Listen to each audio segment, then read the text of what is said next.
नमस्कार स्टूडेंट्स। आज हम रिटेल एनवायरनमेंट के अंदर एक next topic models and theories of retail लेकर हाजिर हुए हैं।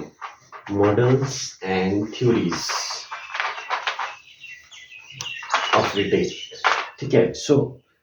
जो रिटेल के जैसे हमने लास्ट लेक्चर में किया था कि रिटेल जो है उसका जो सिनेरियो है वह बहुत ज़्यादा जल्दी चेंज हो रहा है इस इन्वायरमेंट में ना। पहले हम कहाँ अनाज मंडी में जाके अनाज खरीदते थे या सब्जी मंडी में सब्जी वगैरह खरीदते थे, आज की डेट में भी खरीदते हैं, बट अब वो धीरे धीरे टर्न हो गया है मॉडर्न फॉर्मेट्स में।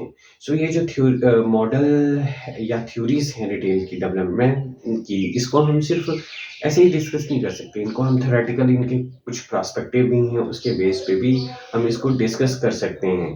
अगर मैं बात करूं कि रिटेल डेवलपमेंट की, तो रिटेल की जो डेवलपमेंट है वो level of maturity and socio economic conditions पे भी डिपेंड करती है।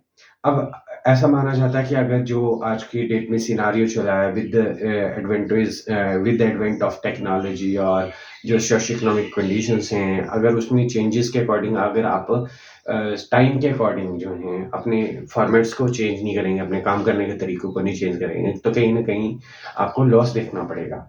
हम ब्रॉडली जो थ्योरीज और मॉडल्स हैं रिटेल की, उनको 3 हिस्सों में डिवाइड कर सकते हैं। फर्स्ट थ्योरी जो है वो इन्वायरमेंटल थ्योरी है, सेकंड इज साइक्लिकल थ्योरी है, और थर्ड इज कन्फ्लिक्ट थ्योरी है। इस उसमें लेक्चर में हम सिर्फ एक ही थ्योरी करेंगे, that is environmental theory of retail. Environmental of theory of retail जो है बेसिकली जो बनी है ना, ये आपको ज्ञात होगा कि आप साइंस में एक थ्योरी थी इवोल्यूशन की, that is survival of the fittest, which was given by Darwin, है ना। डार्विन की थ्योरी है सर्वाइवल की। अगर आपको सर्वाइव करना है तो आपको अपनी लिए अपने आप को जो चेंजिंग इन्वायरमेंट है उसमें आपको ढालना ही पड़ेगा। जो हमारी थ्योरी है वो बेस्ड है जो इन्वायरमेंटल थ्योरी है, जो हम कर रहे हैं environmental theory of retail development, environmental theory of retail development. ठीक है, ये based on the attributes that based है डार्विन थ्योरी ऑफ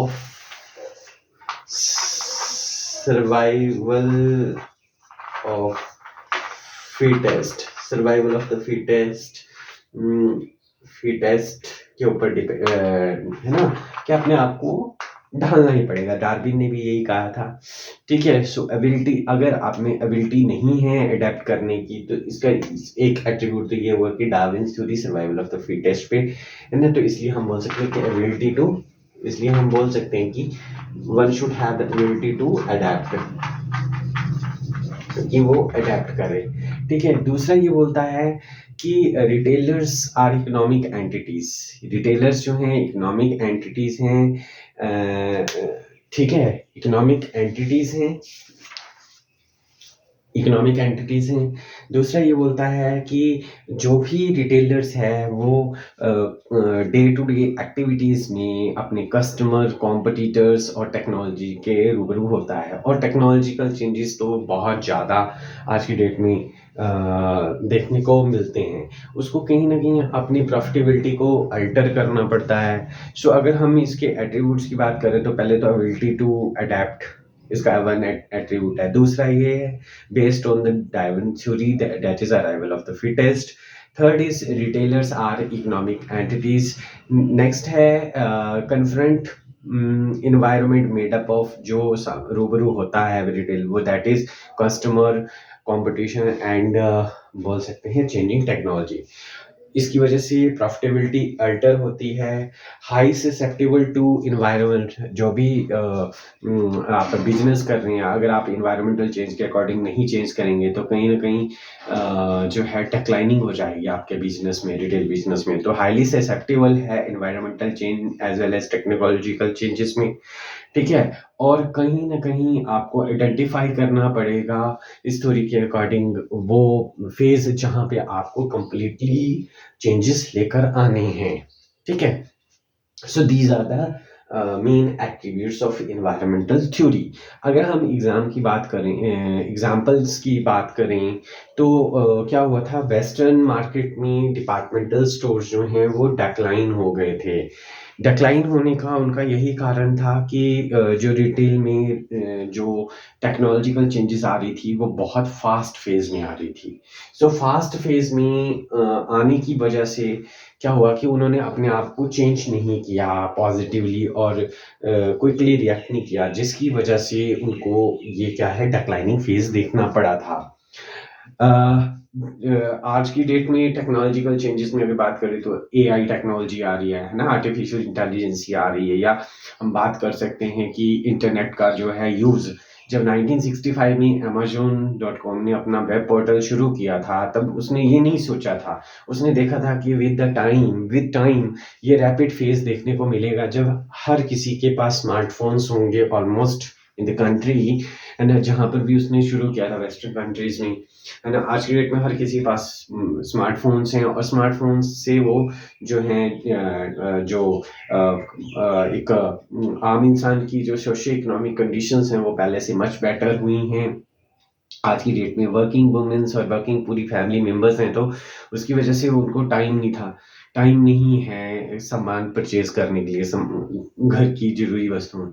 तो आज की डेट में वो घर बैठे ही क्या कर रहे हैं ऑर्डर कर रहे हैं और विदिन हाफ एन आवर और फ्यू डेज़ में वो सामान जो है वो पा रहे हैं। सो ये एनवायरमेंटल थ्योरी के ऊपर बेस्ड था क्योंकि उन्होंने कहीं न कहीं प्रेडिक्ट कर लिया था कि आने वाला टाइम जो है वो टेक्नोलॉजिकली रैपिड पेस से ग्रो करेगा।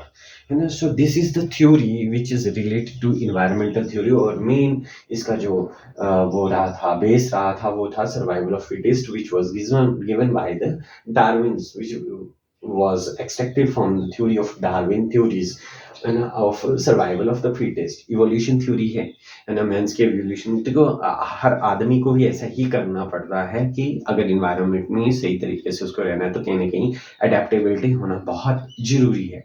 सो इसी तरह से रिटेल जो है उसमें भी यही चीज़ ज़रूरी है कि अगर आपको मार्केट में सर्वाइव करना है तो समय के साथ सोशियो इकोनॉमिक कंडीशंस के साथ टेक्नोलॉजिकल चेंजेस के साथ कॉम्पिटिटर्स के साथ देखते-देखते अपने आप को भी वैसा ही चेंजेस लाने पड़ेंगे तभी आपका सर्वाइवल पॉसिबल है। सो होप आपको मेरी ये वीडियो पसंद आई होगी। अगर आपको मेरी ये वीडियो पसंद आई है तो मेरे चैनल एकेएम मैनेजमेंट क्लासेस को लाइक, शेयर और सब्सक्राइब करें। Thank you.